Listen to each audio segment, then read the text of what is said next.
Okay, folks, got to talk a little bit about what's happening here with 132. What we're looking at right now is we just won the Great War. We won the war to end all wars.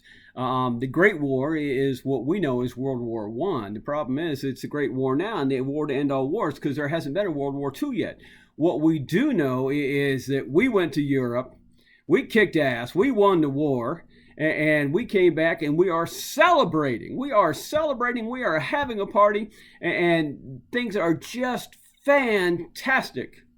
Kind of. And that's what you have to remember is it's kind of, because when we cranked up for war, there's a lot of things that were going on, and you have to realize that. And so what happened is this: we cranked up America, we cranked up industry, we cranked up agriculture, we cranked up an awful lot of things in order to support the war effort.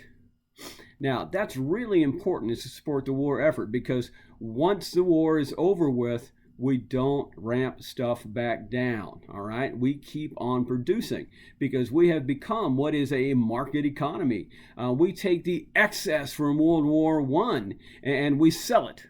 Okay, and we keep on producing, keep on selling. And what's important is this becomes a mass market economy. We have a production, a mass production of scale, and so we are producing things and we're not stopping.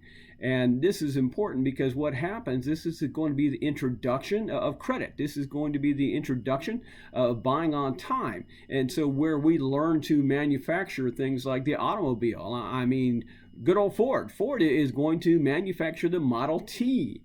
And the Model T is the everyman's car. He makes one car. He makes it in black. And then he also makes it in black, and then he makes it in black. He only makes one car, but the thing is he can start by pumping out these cars to make them affordable. He's going to implement the assembly line. He's going to implement the Industrial Revolution. He's going to pay his workers more. He's going to pay his workers more because he learned something early on is, listen, if I pay this person to do this job, they get good at this job, I want them to stay because when they leave, I have to train somebody new and it slows down production. And so he's willing to pay them. But the other thing is he knows if he pays them more than a living wage, they can buy one of his darn cars and keep him in business. And so Ford sets this principle up. What you have to know is this buying on time is going to be important. This overproduction is going to be important. When people come back, we have what's really a party in the making. And so I want you to remember that when you start looking at what's in this particular chapter, because there's a lot of things. It talks about the great bull market. If you're not familiar with a bull market when it comes to stocks, what it is I want you to picture a bull charging forward, right?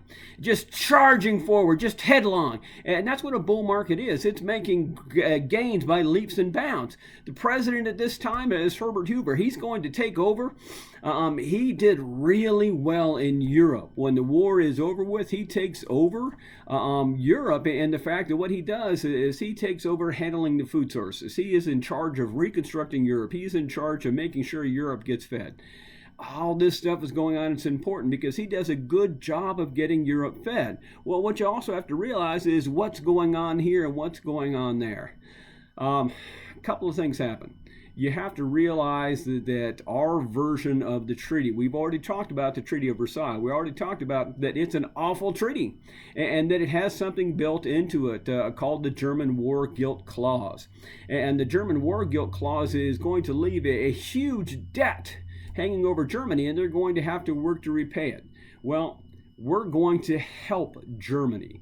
We're going to help them structure the debt. And so what I want you to realize is even though the nation looks like it's a party, even though we're looking at the Roaring Twenties, we're looking at the introduction of the flapper, we're looking at the introduction of the liberated woman who can drink, who can smoke, who can party, who can randomly have sex, just like all the men can. That's only one picture. We're also looking at this point at Prohibition. And Prohibition is one of the most largely disregarded laws. There is this particular point, you're not allowed to manufacture or sell alcohol. It doesn't say you're not allowed to drink, it just says you're not allowed to manufacture or sell. And so we have a lot of stuff going on at this particular point, and so I want you to think But I also want you to think about what's happening behind the scenes. This buying on time, this extension of loans and debt is going to come back to haunt us. This overproduction is going to come back to haunt us. One of the biggest things that comes in with is going to be the extension of buying on time, what they call margin loans for the stock market, because people are going to look and see how well the stock market is doing, and people that have no business investing money in the stock market are going to make it their business. And they have a small amount of money. Well, they're going to go down to the stock market people, whoever the broker is, and say, hey, I've got this much money. And he's going to say, do you have a job? Yes. Do you have this? Okay, well, tell you what, you give me this and I will give you money on margin. Okay, I'll give you a loan on margin, which means I'll give you a loan for the day. You can invest it in stocks, and before the day is out, you sell those stocks, and at margin call, the end of the day, you pay me back what you owe me with a bonus. This allows people to go and invest in the stock market. It allows them to get involved. It allows them to make money. It's a good thing, but it's a bad thing, because people are going to make more money. They're going to see the economy booming, but that also means they're going to borrow more money, and they're going to invest money they don't have. And what's looming on the horizon is going to be the stock market crash, because there's some things happening in Europe that we're not aware of here. Now, I'm going to have to do more than one video on this because we've got a lot to talk about. The other thing I want you to think about is why we have Americans, we have African Americans in platoons, in colored regiments, while they're in Europe. And one of the things they run into in Europe is in Europe, they're not African Americans. In Europe, they're just Americans. Okay, they get treated like Americans. They get treated like saviors. They get treated like American citizens, first-class American citizens, because they're heroes. When they come back, they're going to find out that they're African American once again. No, the color never changes, nationality never changes, but the perception of the people around here is different. Suddenly, they go from being first-class American soldiers to second-class colored American citizens. And so we're going to see the birth of what becomes the modern civil rights movement about this particular time, because it's really going to hit home what's happening. So I want you to think about that. I also want you to think about that right now the Great Depression is looming on the horizon.